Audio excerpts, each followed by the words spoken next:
After my SIL mocked my try-hard feast in group chat, I exposed her at my parents' anniversary. I cooked for the whole family, and my sister-in-law said I was auditioning for approval. I muttered to myself, the words stinging as I stood frozen in the kitchen. The scent of rosemary and roasted chicken still clung to the air, but the warmth of the meal I'd spent hours preparing was gone. Emily, my sister-in-law, had tossed out that barb in front of everyone at the dinner table. My husband James, our 2 kids, my parents, and her smug husband, Michael.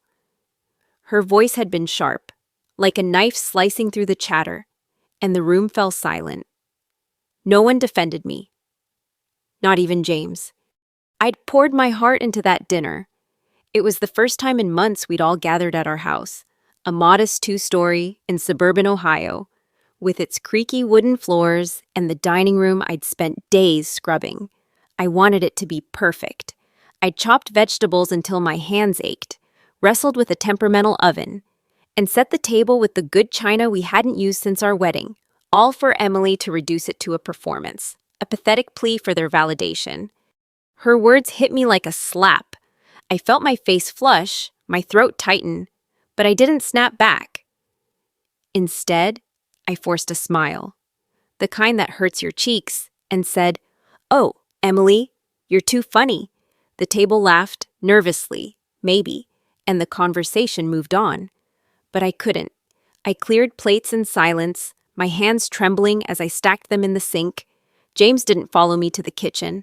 My daughter, Sarah, was too busy texting to notice. My son, Ethan, just shoveled pie into his mouth. And my parents, they were too busy fawning over Emily's stories about her promotion. I wasn't angry. Not yet. I was humiliated. Hollowed out. Emily had always been the golden one, charismatic, successful, the family's darling. I was just me. Olivia, the reliable one who kept the house running, who remembered birthdays, who cooked for everyone. But tonight, her words made me feel small, like I was begging for scraps of their affection. As I scrubbed a pan, the sponge biting into my palms, I caught my reflection in the window. My hair was fraying from its bun, my eyes tired. I looked like someone who'd been trying too hard for too long. But something shifted in that moment, a flicker of defiance. I didn't know what I'd do, but I knew I couldn't let this slide forever. Emily's words weren't just a jab, they were a challenge. And I wasn't going to stay quiet much longer. The next morning, I woke to the sound of James snoring softly beside me. The sting of Emily's words lingered, like a bruise I couldn't stop pressing. I went through my routine, coffee, laundry, packing lunches for Sarah and Ethan, but every task felt heavier. Tainted by the memory of that dinner, I kept replaying the moment, Emily's smirk, the way her eyes locked onto mine, daring me to react. And I hadn't. I'd just smiled and taken it. By noon, I was at the grocery store, pushing a cart down the cereal aisle, when I ran into my mother, Linda. She was all smiles, her cart piled with snacks for her weekly book club. "Olivia, that dinner was lovely, Ma," she said, patting my arm. "You always do so much." Her praise should have felt good, but it didn't. It felt like pity, like she was tossing me a bone after ignoring Emily's jab. I mumbled a thank you and changed the subject, but she wasn't done. "You know, Emily's under a lot of stress with her new job. She didn't mean anything by it." I froze, my hand gripping a box of cornflakes. Didn't mean anything? Emily had meant every word. She'd wanted to cut me down, and she'd succeeded. But I didn't argue with Mom. I nodded, like always, and let her ramble about Emily's promotion. Inside, though, I was seething. Why was everyone so quick to excuse her? Why was I the one who had to swallow it? That afternoon, I decided to clear my head with a walk through the neighborhood. The autumn air was crisp, the leaves crunching under my sneakers. I passed the park where I used to push Sarah and Ethan on the swings, back when life felt simpler. I was lost in thought when my phone buzzed, a text from Emily. "Hey, Olivia, can you watch Ava this weekend?" Michael and I have a work thing. Ava, their 6-year-old, was a handful. And Emily never asked, she demanded. I stared at the screen, my thumb hovering over the reply button. Normally, I'd say yes without thinking, but this time something in me balked. I didn't respond. Back home, I found James in the garage, tinkering with his old motorcycle. I told him about Emily's text, expecting him to back me up. Instead, he shrugged. It's just one weekend. Liv, you're good with kids. His dismissal hit me harder than I expected. I stood there, the garage smelling of oil and dust, and realized he didn't see it. Didn't see how Emily's words, her demands, were chipping away at me. I walked away without a word, my chest tight. That night, as I lay in bed, I couldn't sleep. The weight of everyone's expectations, Mom's excuses, James's indifference, Emily's entitlement, was suffocating. I'd always been the one to keep the peace, to smooth things over. But for what? To be mocked at my own table? I felt a spark of something new, not just defiance but resolve. I wasn't ready to confront Emily yet, but I knew I couldn't keep bending. The next morning, everything changed. I was sipping coffee when Sarah burst into the kitchen, her face pale. "Mom, you need to see this." She shoved her phone at me, and there it was, a group chat with Emily, Michael, and a few cousins. Emily had posted a photo of my dinner table, the one I'd slaved over, with a caption, "Olivia's try-hard feast. Gotta give her points for effort." The cousins had replied with laughing emojis and snarky comments. My stomach dropped. This wasn't just a jab, it was public humiliation. Shared behind my back, I felt the spark inside me flare into something hotter, something dangerous. Emily had gone too far, and I wasn't going to let this slide. I sat at the kitchen table, staring at Sarah's phone, the group chat burning into my mind. Emily's words, "try hard feast," looped in my head, each syllable a fresh cut, but this time I didn't feel hollow. I felt alive, electric, like a storm was building inside me. Sarah watched me, her eyes wide. "Mom, what are you gonna do?" she asked. I didn't answer right away. I didn't know yet, but I knew I was done being the doormat. That afternoon, I made a decision, no more swallowing Emily's poison. I texted her back about watching Ava. "Sorry, I'm busy this weekend." Short, polite, but firm. It was the first time I'd ever said no to her. My heart pounded as I hit send, half expecting her to call and guilt-trip me. She didn't. Instead, she replied with a curt, "Fine." I should have felt relieved, but it only fueled me. This wasn't enough. Emily needed to face what she'd done. I started planning. The family was set to gather again in 2 days for my parents' 40th anniversary party at their house. A big event with relatives, friends, and neighbors. It was the perfect stage. I wasn't going to scream or throw a fit, that wasn't me, but I was going to make Emily see me, really see me. And I was going to do it in front of everyone. The next day, I drove to my parents' house to help set up. Their backyard was already buzzing with activity, tables being arranged, string lights hung, a caterer barking orders. My mother was in her element, directing everyone, but when she saw me, she pulled me aside. "Olivia, don't make a fuss about Emily," she said, her voice low.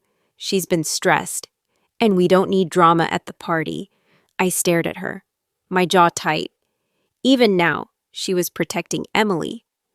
I didn't argue, just nodded. But inside, I was done with her excuses. That night, I dug through old photos on my laptop, looking for something to include in the slideshow for my parents' anniversary. That's when I found it. A second twist that hit me like a lightning bolt. Buried in an old folder was an email from 2 years ago, forwarded to me by mistake. It was from Emily to Michael, complaining about me. "Olivia's so desperate to be liked. It's pathetic. She'll never be one of us." The email went on, mocking my cooking, my house, even my marriage. I'd forgotten about it, pushed it down like I always did. But now it was a weapon. Emily hadn't just humiliated me at dinner, she'd been doing it for years, behind my back, and I had proof. The morning of the party, I was a bundle of nerves, but I felt steady, like I'd finally found my footing. I wore my favorite navy dress, the one James always said made me look strong, and drove to my parents' house with the email printed and tucked in my purse. The backyard was packed, cousins, aunts, neighbors, all laughing and clinking glasses. Emily was there, holding court as usual, her laugh carrying over the crowd. James was off chatting with Michael, oblivious. Sarah and Ethan were helping with the kids' table, but Sarah kept glancing at me, like she knew something was coming. The slideshow started after dinner, projected on a big screen. Photos of my parents' life flashed by. Weddings, vacations, us kids growing up. Everyone was smiling, nostalgic. Then came my moment. I'd added a slide, one I hadn't told anyone about. It was a photo of that dinner, the one Emily mocked, but overlaid with her group chat caption, Olivia's try-hard feast. Gotta give her points for effort. The crowd went quiet. Emily's face froze, her wine glass halfway to her lips. I stood up, my voice steady but loud enough for everyone to hear. Emily, you called my effort pathetic. You shared it behind my back, but I'm not auditioning for your approval anymore. The backyard felt like it was holding its breath. Emily stammered, Olivia, that's not… Come on, it was a joke. But I wasn't done. I pulled the printed email from my purse and held it up. A joke? Like when you wrote this 2 years ago, calling me desperate, saying I'll never be one of you? Gasps rippled through the crowd. My mother looked horrified. My father stunned. James finally stepped forward, his face pale. But I didn't stop. I've spent years trying to please this family, and all I got was your scorn. I'm done. The silence was deafening. Emily's eyes darted around, searching for an ally, but no one met her gaze. For the first time, she looked small. I felt a rush, not of anger, but of power. I'd finally stood up, and everyone had seen it. The silence in the backyard stretched, heavy and electric.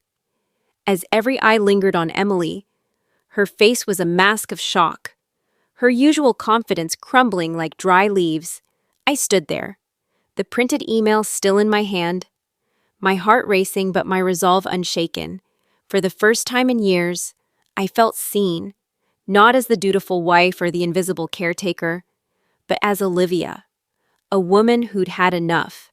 Emily tried to recover, her voice shaky. Olivia, you're blowing this out of proportion. It was just banter, but the crowd wasn't buying it. My cousin Susan shook her head, muttering to her husband. My father, always the peacemaker, looked at Emily with something new, disappointment. My mother, who'd spent years excusing her, stayed silent, her hands clasped tightly in her lap. James stepped closer, his voice low. Liv, maybe we should talk privately. I turned to him, my eyes steady. No, James, this isn't private anymore. It hasn't been since she made it public. His jaw tightened, but he didn't push. For once, he saw me, not the version of me who smoothed things over, but the one who was done bending. I turned back to the crowd, my voice softer now, but no less firm. I've spent my life trying to hold this family together, cooking, planning, showing up, but I'm not here to beg for your love. I deserve better. I looked at Emily, who was staring at the ground. And so do you, Emily. I hope you figure out why you need to tear others down to feel big. The words hung in the air, and then, slowly, the crowd began to stir. Susan walked over and hugged me, whispering, I'm so sorry we didn't see it. Others followed, my aunt, a neighbor, even my father, who squeezed my shoulder and said, We've taken you for granted, kid. Emily slipped away, Michael trailing her, and I let them go. This wasn't about revenge. It was about reclaiming myself. The party resumed, but the mood was different, quieter, more reflective. Sarah found me later, her eyes shining. "Mom?" "That was bad." I laughed, the sound surprising me, and pulled her into a hug. Ethan, usually glued to his phone, joined us, mumbling, "You're kinda cool, Mom." It was the closest thing to a compliment I'd gotten from him in years. That night, back at home, James and I sat on the porch, the air cool and sharp. He hadn't said much since the party, but now he looked at me, really looked at me. "I messed up, Liv. I should have had your back." I nodded, letting the weight of his words settle. "You did. But I need you to see me, James, not just the woman who keeps things running, but me." He reached for my hand, and for the first time in a long time, I felt like he might try. The next week was strange, like the world had shifted slightly. Emily sent a half-hearted apology text, blaming stress and promising to do better. I didn't respond. I didn't need her promises anymore. My mother called, her voice hesitant, and admitted she'd been wrong to brush off Emily's behavior. "We leaned on you too much, Olivia," she said. "I'm proud of you." It wasn't perfect, but it was a start. I started small changes, saying no to things that drained me, carving out time for myself. I signed up for a pottery class, something I'd always wanted to try, but never felt I deserved. The first time I shaped clay on the wheel, my hands steady and sure, I felt a quiet joy I hadn't known in years. As I stood in my kitchen one evening, chopping vegetables for a simple dinner, just for me, James, and the kids, I caught my reflection in the window again. My hair was still a little messy, my eyes still tired, but there was something new there, strength. I wasn't cooking for approval anymore. I was cooking for me, for the life I was building, one choice at a time. And that was enough.